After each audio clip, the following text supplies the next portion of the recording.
Selamat malam Bapak Ibu dan saudara-saudara kekasih Kristus. Kita bertemu lagi dalam pemahaman Alkitab pada hari ini. Bersama saya mau mengajak kita untuk menaikkan pujian dari Kidung Jemaat 362. Aku milikmu Yesus Tuhanku. Aku milikmu Yesus Tuhanku, ku dengar suaramu. Ku merindukan datang mendekat dan diraih olehmu. Raih daku dan dekatkanlah pada kaki salibmu.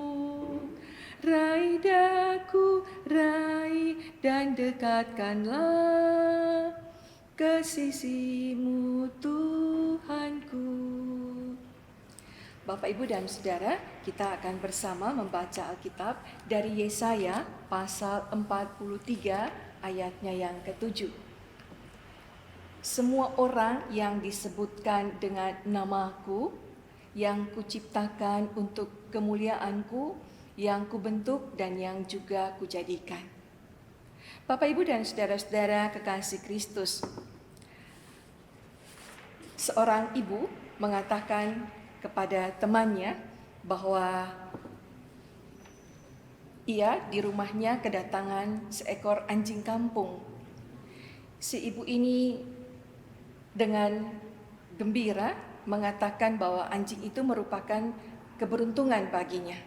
Dan temannya mengatakan belum tentu. Beberapa hari kemudian anjing ini berantem dengan anjing tetangga. Maka anak si ibu ini memisahkan.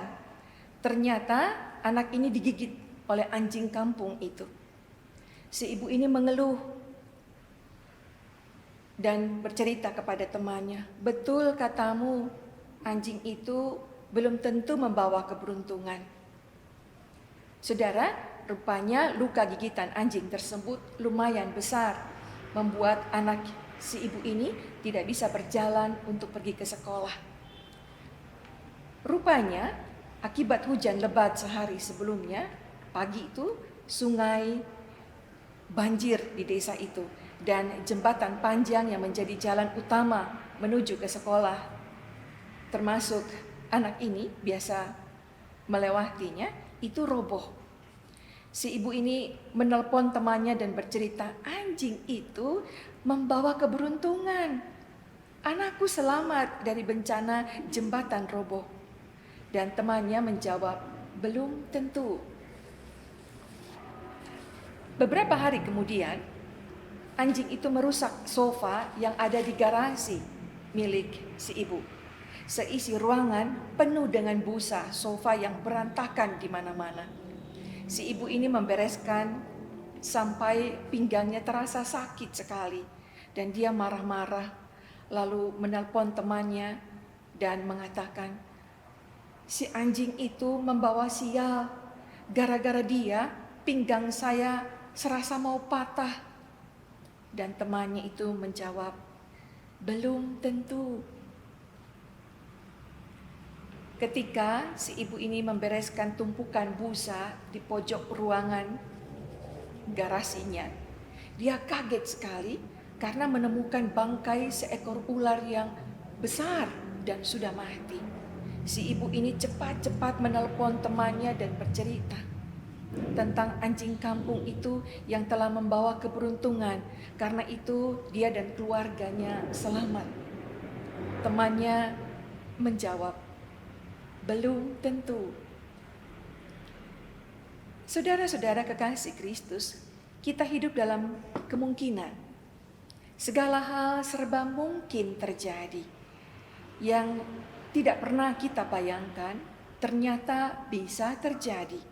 Apakah itu peristiwa yang negatif atau peristiwa yang positif? Ini berarti selama kita hidup, kita selalu akan menghadapi ketidakpastian. Hidup dalam ketidakpastian ini membuat kita cenderung mengalami perasaan gelisah, cemas, ragu, putus asa, dan tidak percaya pada kehidupan ini. Dari seluruh rangkaian hidup kita, dari seluruh rangkaian kisah hidup yang serba tidak jelas ini, ada sesuatu yang pasti yang dikatakan dalam iman Kristen. Di dalam keyakinan iman Kristen dikatakan apapun bisa terjadi, silih berganti di dalam kehidupan ini. Ada yang baik, ada yang tidak baik. Suka maupun tidak suka, kita semua akan alami. Dan semua hal bisa terjadi. Tetapi di akhir cerita itu selalu berakhir jelas, yaitu ada kebaikan bagi anak-anak Tuhan. Itu dikatakan dalam Roma pasal 8 ayat 28. Kita tahu sekarang Allah turut bekerja dalam segala sesuatu untuk mendatangkan kebaikan bagi mereka yang mengasihi Dia.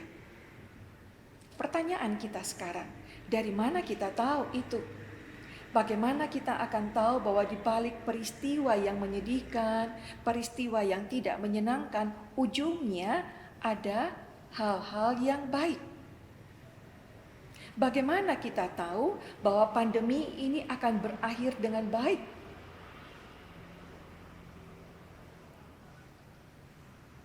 Bagaimana kita tahu bahwa ada kehidupan setelah kematian?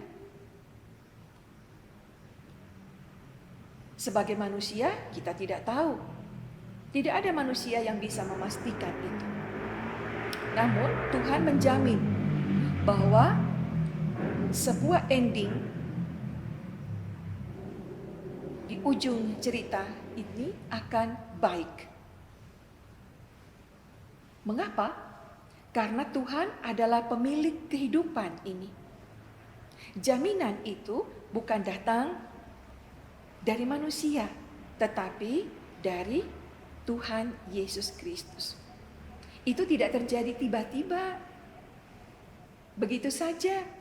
Itu terjadi karena satu usaha kerja keras Yesus Kristus melalui penderitaan dan salib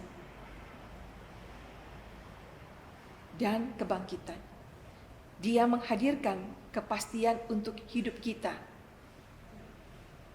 Kepastian itu adalah kematian dan kebangkitannya.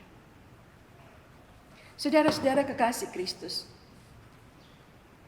kematian dan kebangkitan Kristus itu memberikan jaminan kepada kita melalui satu hal ini, yaitu Roh Kudus.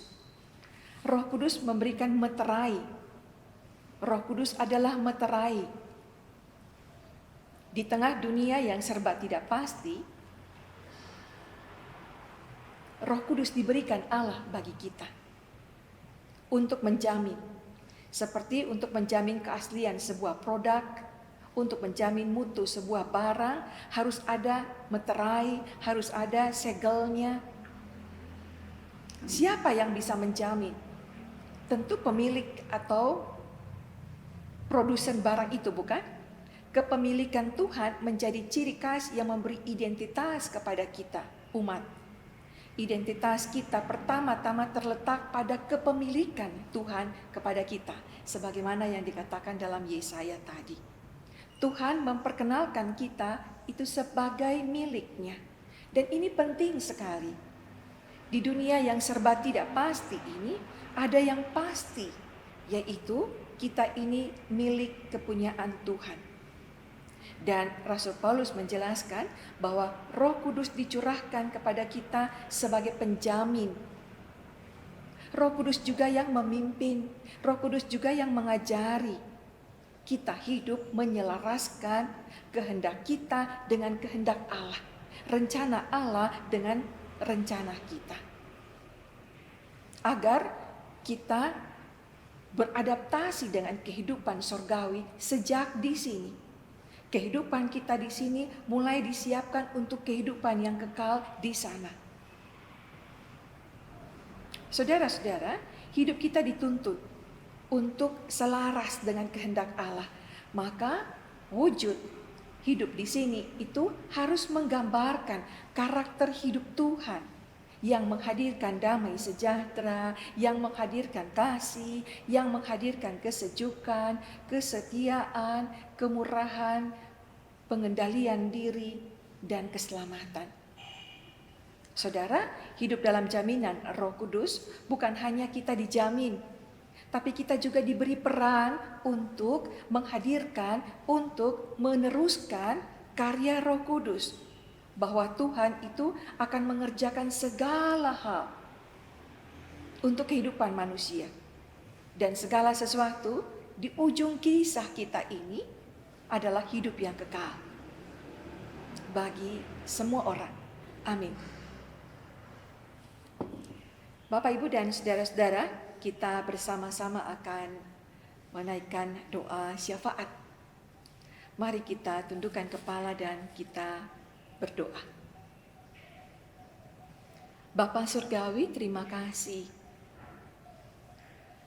Di tengah-tengah aktivitas kami di sepanjang hari kerja ini, Tuhan memberikan kesempatan bagi kami untuk bersekutu bersama di dalam pemahaman Alkitab. Terima kasih kami diingatkan, kami ini milik Tuhan. Terima kasih Tuhan mengangkat kami untuk boleh hidup menyelaraskan pikiran, rencana hidup, pandangan hidup kami dengan rencana dan kehendak Tuhan. Terima kasih Tuhan boleh menuntun kami hidup menjadi anak-anak-Mu dan berperan mewakili Tuhan untuk menghadirkan kebaikan, ketenangan dan damai sejahtera di tengah-tengah dunia ini. Kami berdoa Bapa untuk saudara-saudara kami yang tengah dalam perawatan di rumah sakit. Tuhan berikan kekuatan, Tuhan berikan pemulihan.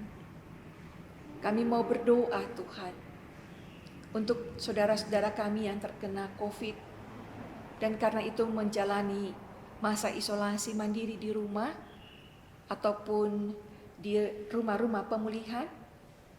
Mereka yang sedang dalam perawatan, biarlah mereka selalu mengalami pertolongan Tuhan yang Engkau kirimkan melalui para dokter, perawat, obat maupun makanan.